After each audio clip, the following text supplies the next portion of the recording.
Hello, नमस्ते। अम, मेरा नाम श्रेय शुक्ला है। जो लोग नए जुड़े हैं उनको बता दें। अ, हम कानपुर में रहते हैं। ये वीडियो जो है ये मेरे उस चैनल का एक हिस्सा है जो कविताओं से संबंधित है, कविताओं को समर्पित है।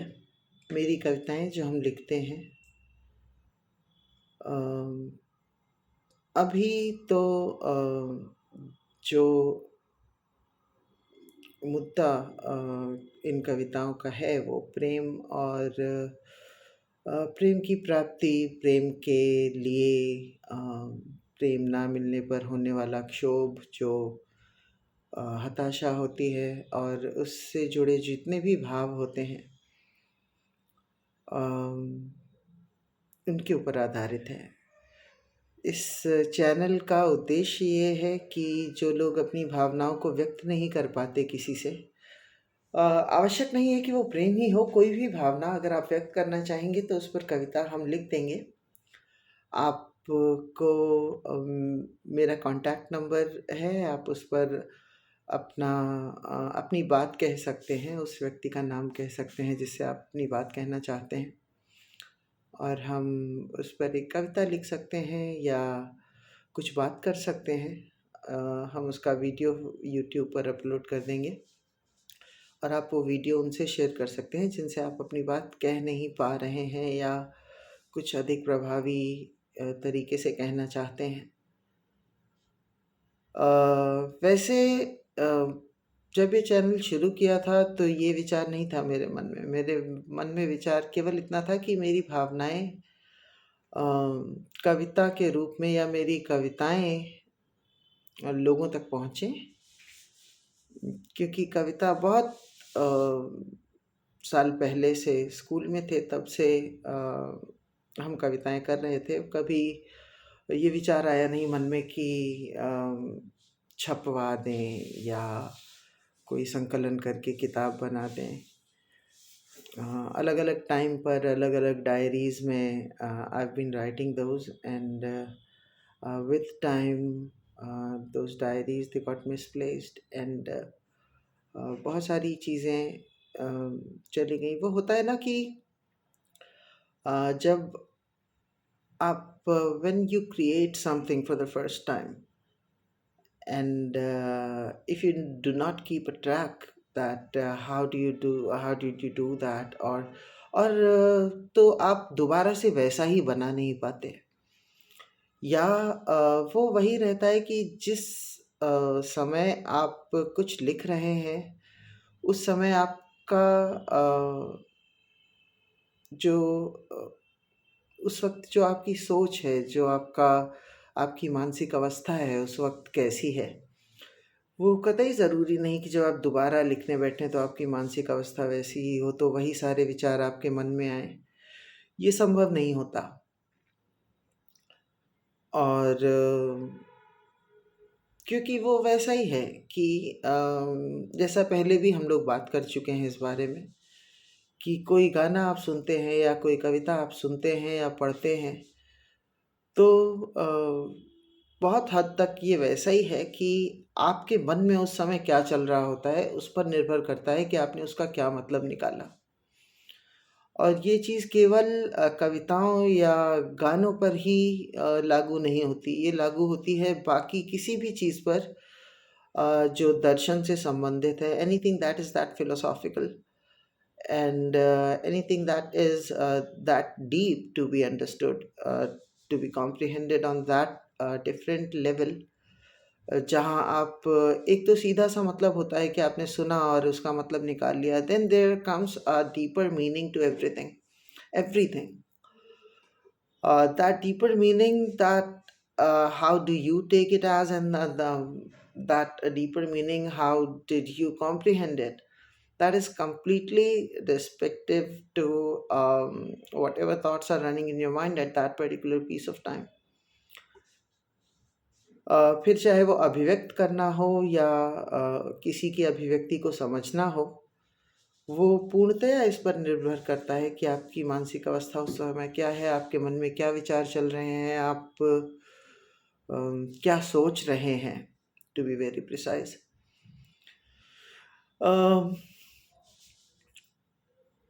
रुबाई आज एक बार फिर से लेट्स डू इट। रुबाई कहते हैं उस टाइप ऑफ पोइट्री को जिसमें आप 4 लाइनों में एक बात ख़त्म करते हैं। आप एक बात शुरू करते हैं और 4 लाइनों में उसको ख़त्म कर देते हैं।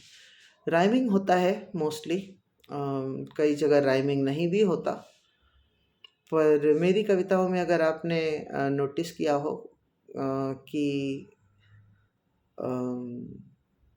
आई लव राइमिंग, जो तुकबंदी होती है, जो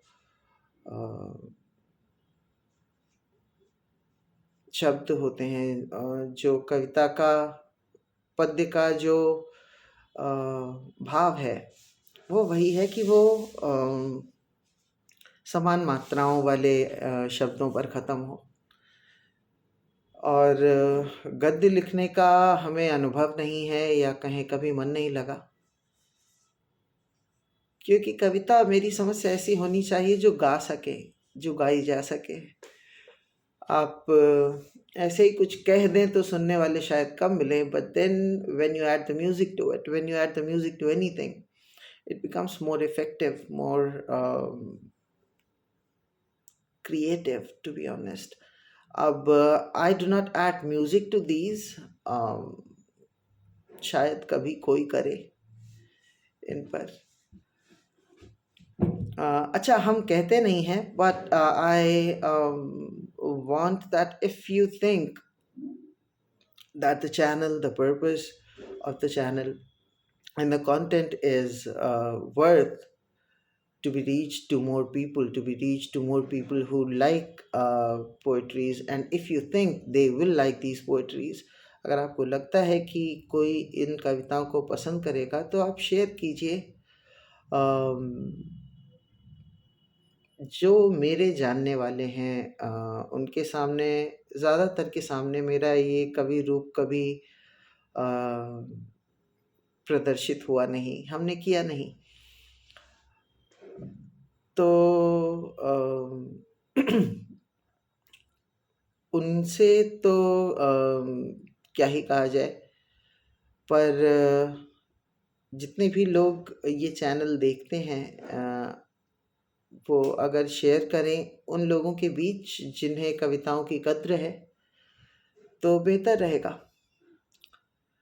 अपनी बात कहने के लिए या अपनी भावनाएं उस व्यक्ति तक पहुंचाने के लिए जिस व्यक्ति तक आप पहुंचाना चाहते हैं, मेरा कॉन्टैक्ट नंबर है 9335965008, और आप इस पर व्हाट्सएप भी कर सकते हैं। अगर आपको कुछ बात करनी हो, कुछ समीक्षात्मक या आलोचनात्मक दृष्टिकोण से आपको डिस्कशन करना हो मेरी किसी रचना पर, या कोई भी बात करनी हो, तो आप कॉल भी कर सकते हैं। अगर आपको ईमेल करना ज़्यादा सुविधाजनक है तो मेरा ईमेल आईडी है SHREY न्यूमेरिक 2 SHUKLA@gmail.com। इस पर भी आप अपनी बात कह सकते हैं, and I will make a video, और वो वीडियो हम यूट्यूब पर शेयर करेंगे। आप उस व्यक्ति के साथ शेयर कर सकते हैं जिससे आप अपनी बात कहना चाहते हैं। हाँ, तो आज की रचना भी एक रुबाई है, और it's a collection of that रुबायत। और जो भाव है इसके पीछे का, ये वो है कि एक प्रेमी को लगता है, एक आशिक को लगता है कि उसने अपना सब कुछ दे दिया किसी रिश्ते में, और उसे कुछ वापस नहीं मिला। हताशा का सा भाव है, और खोने का दुख भी है, और वो याद है उस बात की, कि वो याद कर रहा है कि उसने क्या क्या किया उसने क्या क्या सोचा जब वो उस रिश्ते में था, और जो माशूक थी वो उसके ज़िंदगी में किस कदर शामिल थी, उसकी बातों में, उसकी हरकतों में, उसकी सोच में वो किस तरह शामिल थी। चलिए शुरू करते हैं। किन्हीं आँखों के जादू से कभी चाहत के कायल थे, तुझे बाहों में पाकर मिल रही राहत के कायल थे। तेरी दुनिया कहीं कुछ और थी इस बात से गाफिल, तेरी भरमा रही हर एक मुस्कुराहट के कायल थे। तेरी बातों में डूबे रहते थे, वादों के आशिक थे। तेरी दुनिया है हम कि ऐसे जज्बातों के आशिक थे। थी आंखें बंद और दिल था खुला जो लुट गया आखिर, हुआ साबित नहीं कुछ और बस बातों के आशिक थे। जाने क्यों बेतहाशा हरदम बेसबब रकीब थे, दौरे वक्त मेरे हमेशा से जब तब रकीब थे। आशिकी और मोहब्बत का जो था वो फ़र्क बताने, बाखुदा जा मेरी और तुम खुद मेरे रब रकीब थे। एक दौर था ये लम्हे मेरी चाहत के हमदम थे, तेरी आंखों को देखकर मिली राहत के हमदम थे। ये लम्हे बेईमान कितने हो गए हैं सुन, कहते हैं हम तो वफाओं और इबादत के हमदम थे। कभी लब मेरे तेरी वफा के हामी रहे बेशक, तेरी वफा में हो कितनी भी खामी रहे बेशक। तेरी वफा और अदा अब किसी काम की नहीं, आशिकों की रहगुजर में वो सामी रहे बेशक। तेरे तजुर्बे को ही रूह के एहसास के लायक थे, तुझे देखते ही रहने की किसी उस प्यास के लायक थे। उम्र भर को तुझे पाने की एक ख्वाहिश गलत सही, थोड़ी देर और मगर नज़दीकी की आस के लायक थे। सब कुछ बेच कर खुद का तेरा होने को राजी थे, खुदी को छोड़कर खुद भी कहीं खोने को राजी थे। कोई वादा तो कर देता कि प्यास बुझ ही जाएगी, उम्र भर अश्क पीने को असल रोने को राजी थे।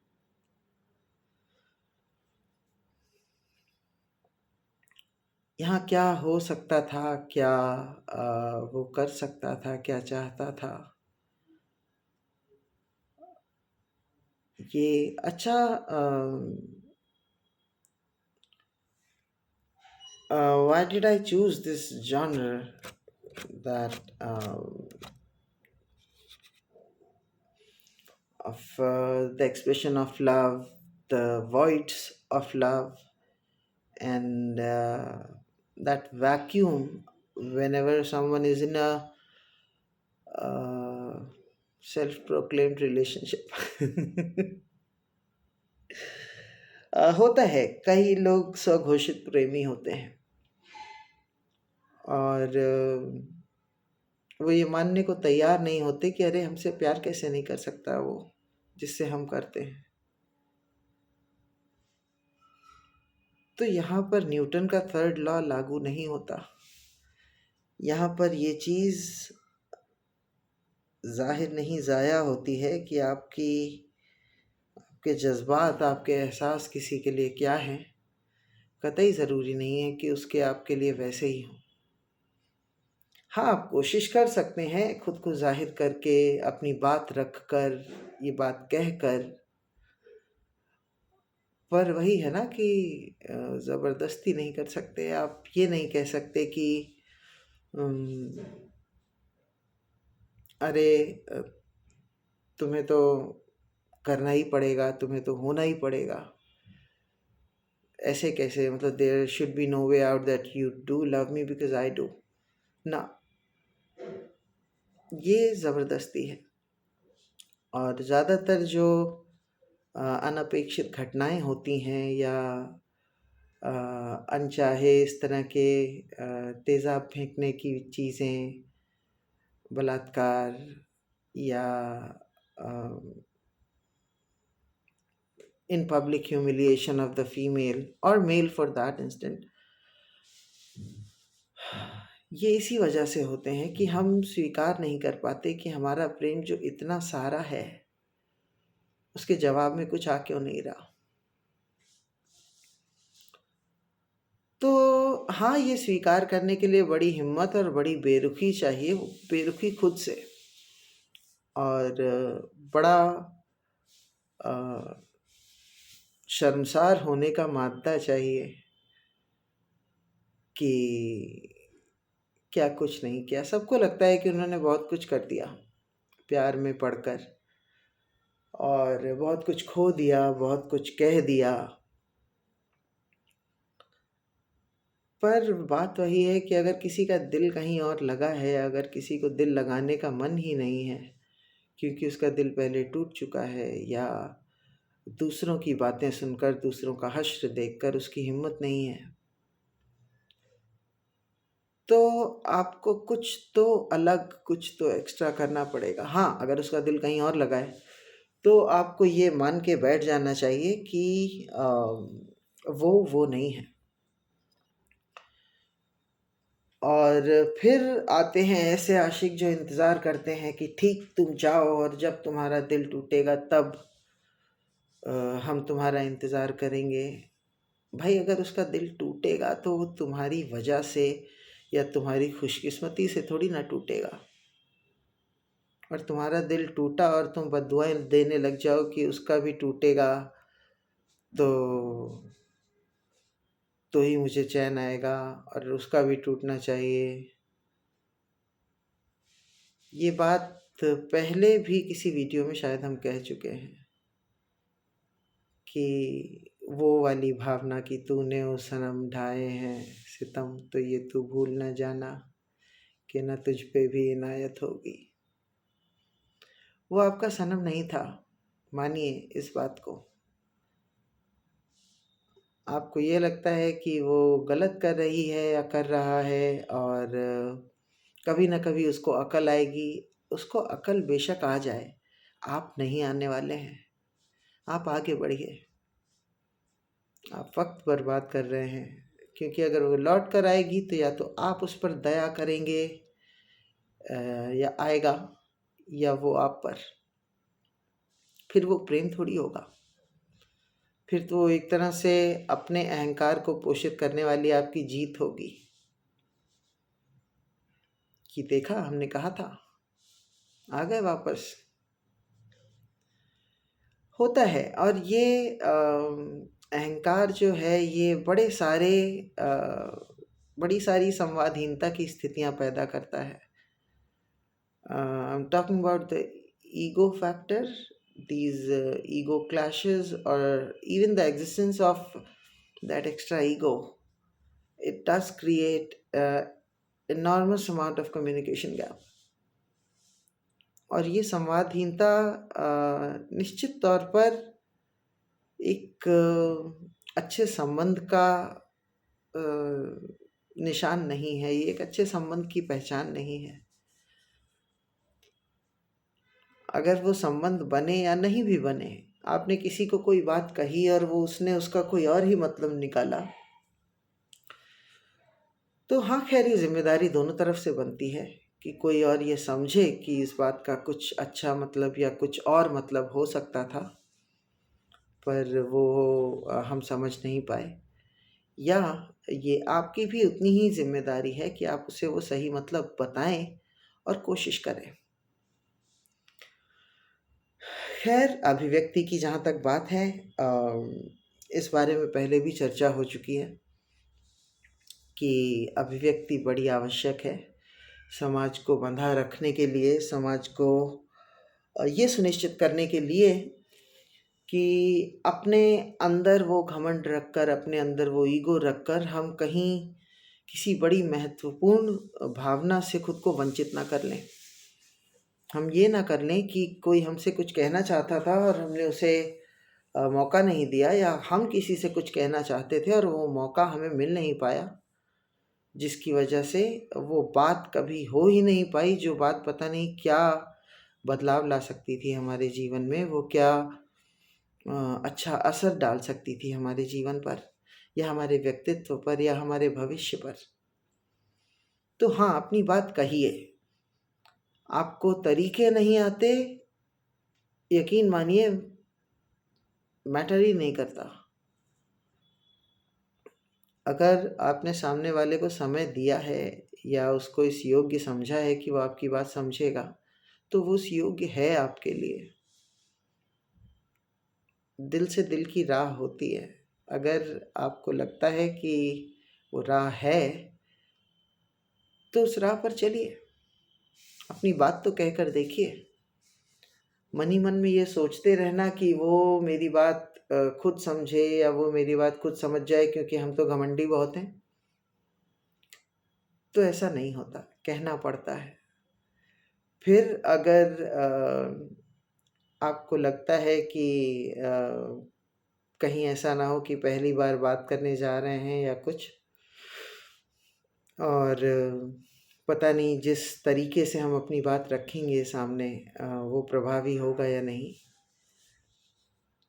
तो अच्छा, this was not a sales pitch कि मेरी उपयोगिता कहाँ पर है, पर हाँ, मेरी उपयोगिता वहाँ पर है जहाँ आपको लगता है कि जो मेरी शैली है, जो मेरा तरीका है, उसके माध्यम से आप एक अच्छे और प्रभावी तरीके से अपनी बात रख सकते हैं। तो सेंड मी एन ईमेल और send me a WhatsApp message.